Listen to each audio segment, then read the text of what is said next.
You trusted the tap because you had to, when you're tired, when your kid is crying, when you just need to make dinner. You don't have time to question the water. You poured it into your glass, the glass in your child's hands, because you believed the people in charge would never gamble with something so basic. But what if one of the greatest lies in modern America isn't written in laws or shouted in politics?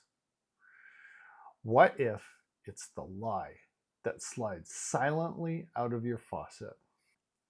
The lie you drink, cook with, bathe in, and the people who promised it was safe knew the truth long before you did. We decided long ago that the dangers of excessive and unwarranted concealment of pertinent facts far outweigh the dangers which are cited to justify it. Let's briefly go back 10 years ago. 10 years since an American city learned what happens when trust becomes a weapon. We swore it would never happen again because Flint wasn't an accident. It was an entire community being lied to while their children drank poison. Moms mixed baby formula with tap water because the government told them it was safe. And the paperwork, the reports, the charts, the numbers all repeated the same cruel sentence. Everything meets standards.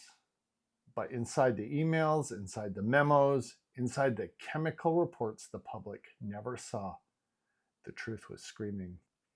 The people in charge watched the disaster unfold day by day, test by test, child by child, and they stayed silent.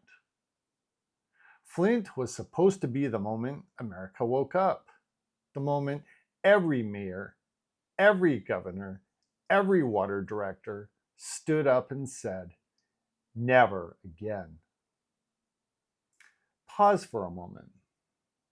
If you had to score how things are going today, how would you rank our water supply?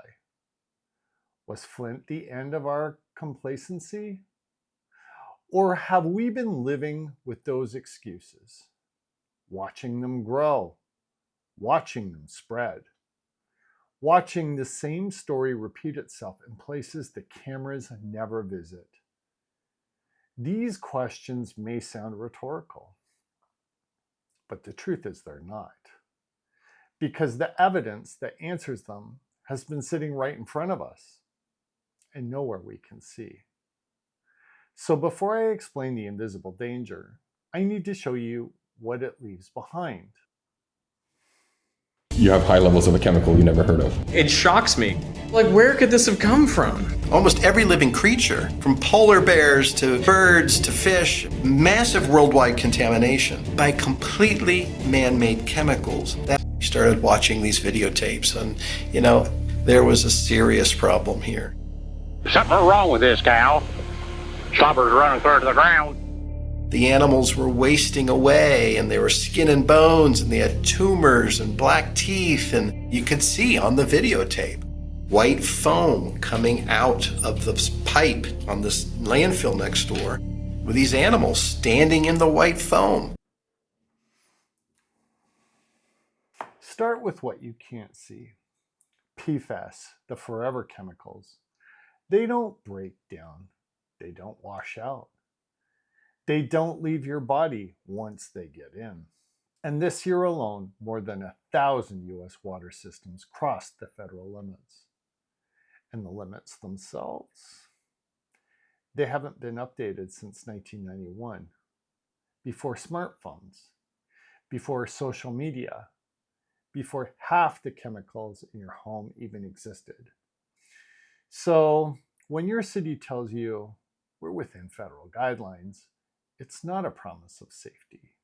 It's a warning, because what they're really saying is you're drinking 2025 water with 1991 protection. Sit with that for a moment. How does it make you feel to realize the world moved on but the rules protecting your family didn't. Because that gap, that 34-year blind spot, it's where the poison lives. Let's look again.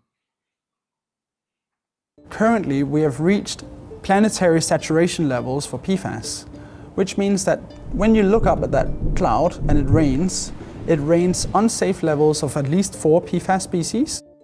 It turns out that our entire water cycle is contaminated with PFAS.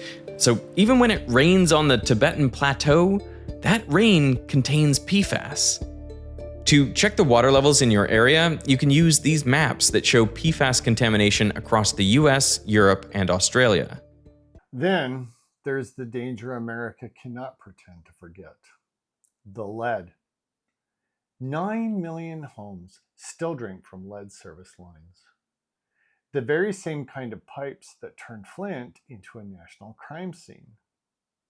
But don't picture something brittle or broken. Don't imagine cheap shortcuts from the past, because that's the lie.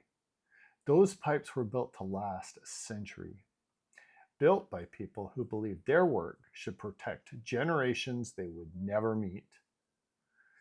The betrayal didn't start in the past. It started when we stopped caring as much as they did, when we let the pipes rot, when budgets were slashed, when maintenance became optional, when safety got lost in a spreadsheet.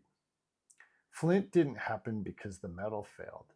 Flint happened because the leadership failed. Because lead plus neglect plus silence equals disaster.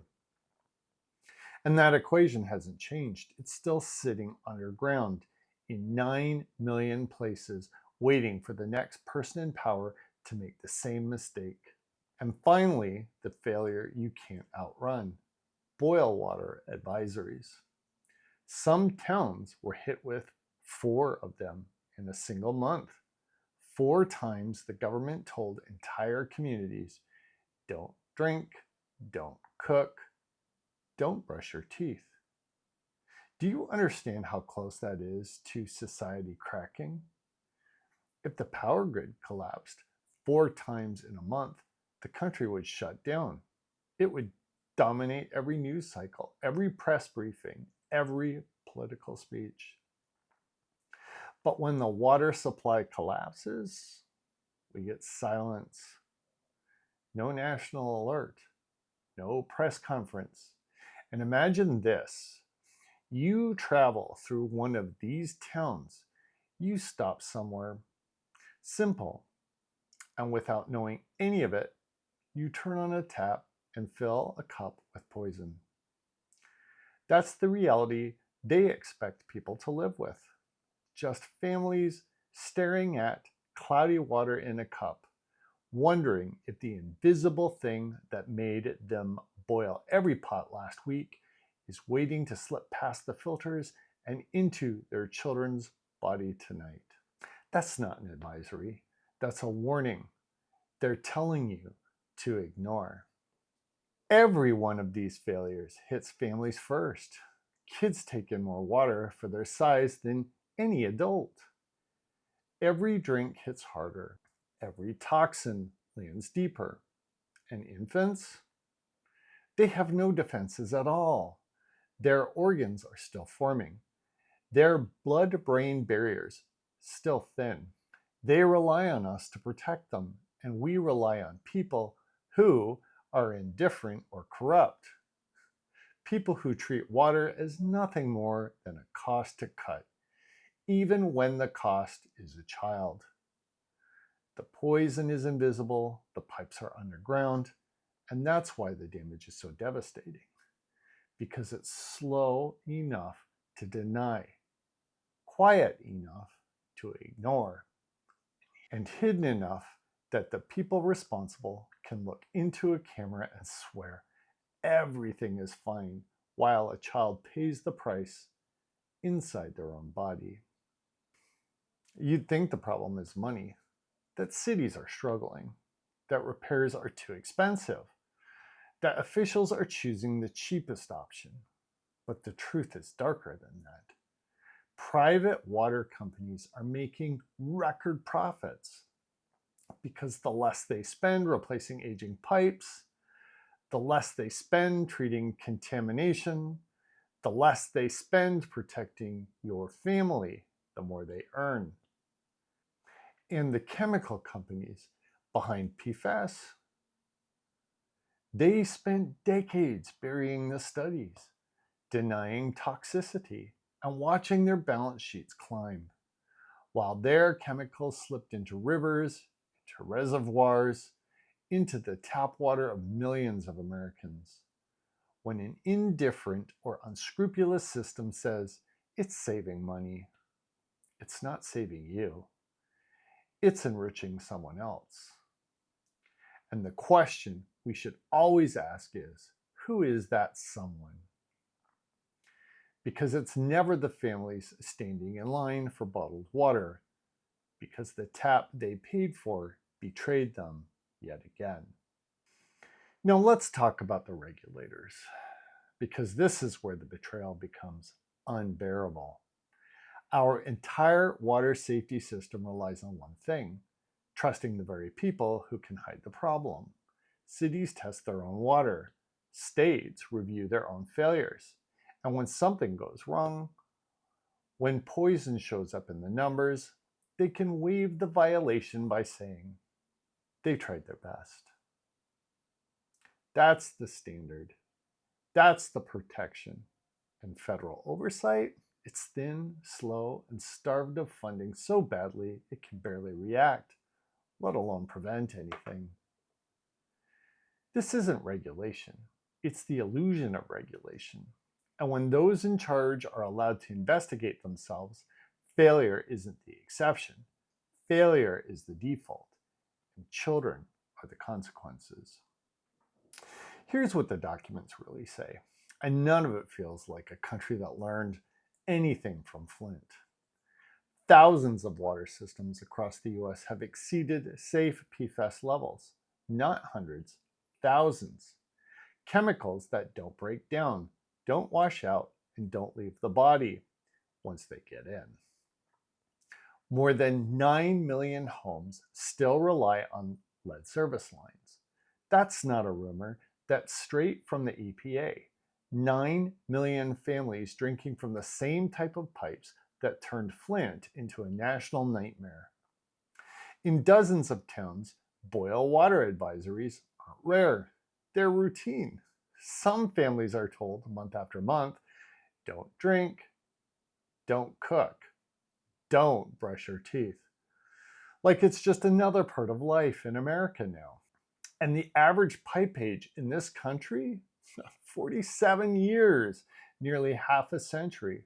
Pipes built to last and left to rot. The infrastructure itself was built to last. The political will to protect it is the part that broke. And every line in these documents is a reminder that the danger isn't coming, it's already flowing out of the tap. This isn't about infrastructure. This is about trust. The most intimate kind a society can betray. It's about the mom mixing formula with tap water because she believes, she needs to believe, that the people in charge would never let poison near her child. It's about the grandfather boiling pot after pot, staring at water the color of rust, wondering how many years he drank it before he realized the truth. It's the family that knows their tap isn't safe but can't afford the kind of filter that actually removes the chemicals no one warns them about.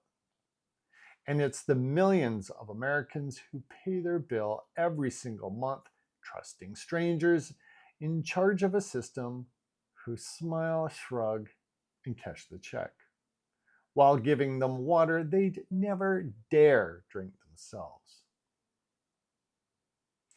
You can survive without 1,000 things: power, heat, phones, comfort, but not water.